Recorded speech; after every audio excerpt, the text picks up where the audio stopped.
La liturgia nos transporta a otro escenario. Ya no es el sepulcro. Muchas cosas acontecen alrededor de un sepulcro. Y aquí nuevamente una ruta pascual en otro escenario, un camino. Pareciera que los discípulos, estos dos, están en un camino de retirada. En Jerusalén parece que para ellos terminó todo. No se sabe si es exactamente el volver a su casa, pero sí parece que es la finalización de un hermoso sueño. Y parece simultáneamente que es una experiencia de disgregación de la comunidad. Es impresionante cómo entonces ese hecho que acaban de vivir tiene unos impactos enormes. Un gran sueño porque Jesús hace soñar. Una gran experiencia comunitaria que comienza a desintegrarse porque Jesús es capaz de sugerir y proponer nuevas formas de relaciones. Y una retirada a un lugar común, porque parece que aquello en lo cual Jesús nos invitaba a habitar de manera cotidiana ya no tiene vigencia. Y tenemos entonces la experiencia del caminar donde tiene lugar un diálogo transformado.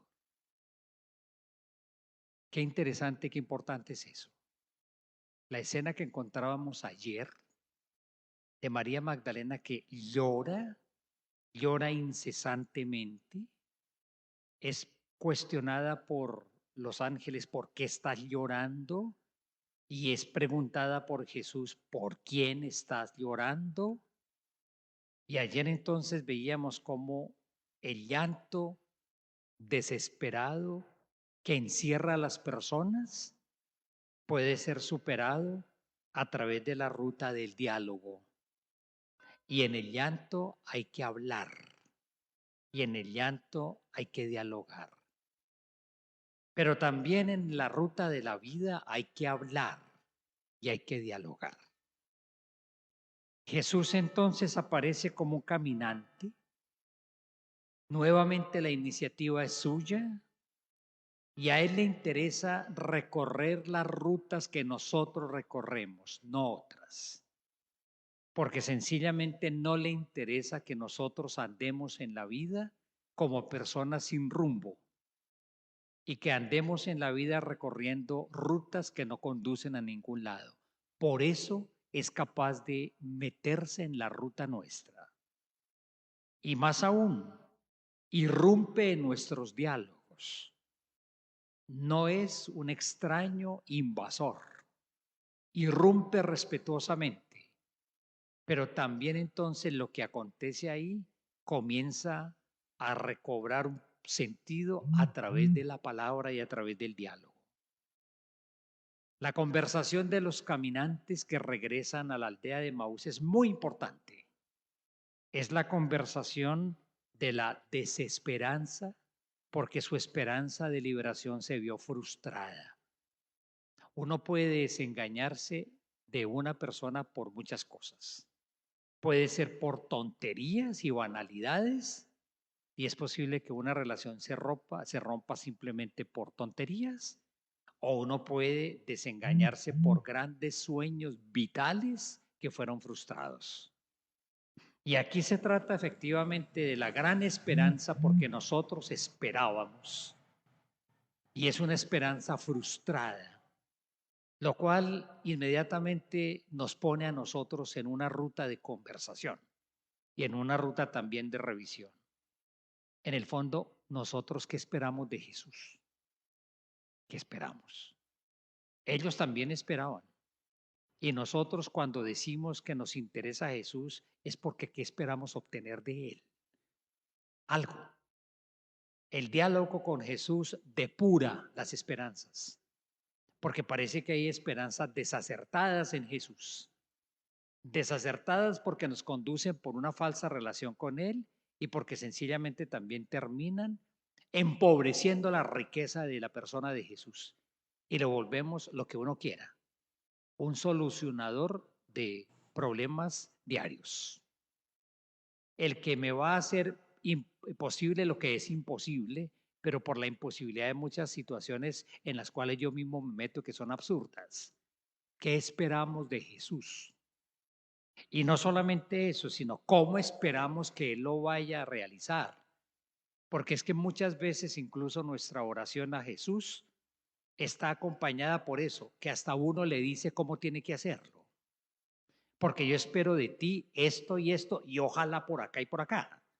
Hasta uno se arriesga a decirle al Señor cómo Él debería actuar, según lo que yo siento, según lo que yo pienso. Depurar expectativas y sencillamente abrirnos a los caminos suyos, que son los suyos, no son los míos, y son los que no son los que por los cuales yo pretendo canalizar el amor del Señor según mi soberano entender. Y el gran anuncio de Jesús, lo que Él realiza para llevar a plenitud el anhelo del ser humano, tiene que pasar necesariamente por la cruz. Pretender no vivir desde la cruz es una falsa experiencia de fe. Y pretender que Jesús realice lo que uno quiere que le realice, prescindiendo de la cruz, es una falsa expectativa.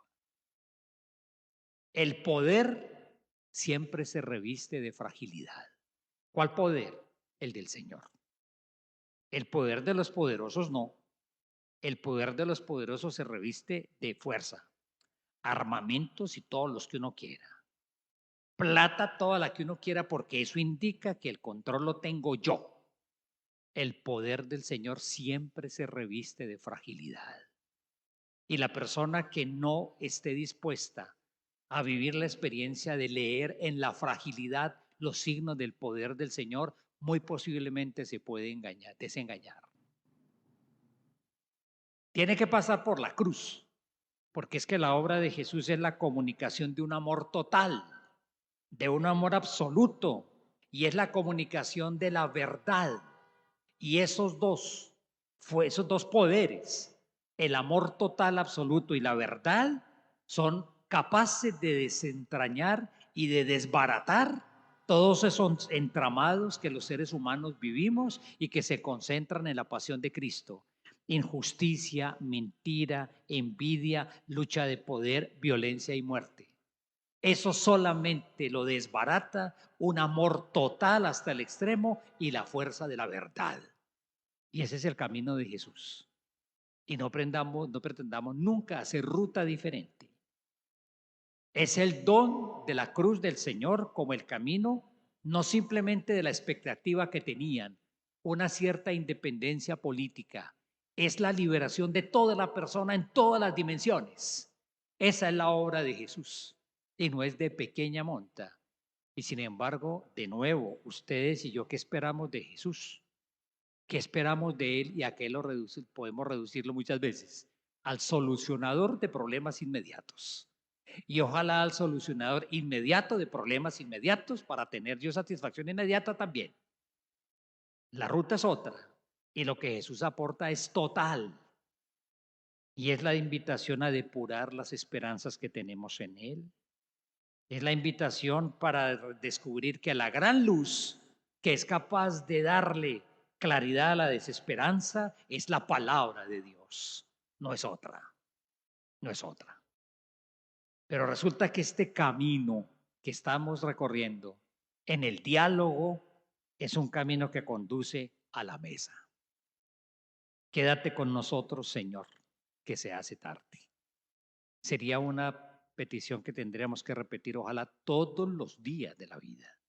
Quédate con nosotros, Señor. De nuevo, Jesús ahí presente. De nuevo, Jesús no desinteresado. De nuevo, Jesús presente en los atardeceres que los seres humanos vivimos. Y de nuevo, como nos regaló su presencia, su diálogo que no es impertinente. Uno no tiene que tenerle miedo a las preguntas que Jesús le hace a uno. No, no hay que tenerle miedo. A veces hay que tenerle miedo a las preguntas que mutuamente nos hacemos entre nosotros, que son violentas y son descalificadoras, ¿no? Algunos de los entrevistadores lo que quieren es despellejar al entrevistado, eso es clarísimo. Uno no debe tenerle miedo a las preguntas de Jesús. Pero además del don de su presencia, además del don de su diálogo, que escruta lo que uno está viviendo y que reorienta incluso muchas veces los diálogos de Jesús que son duros, necios y tardos para entender y para creer.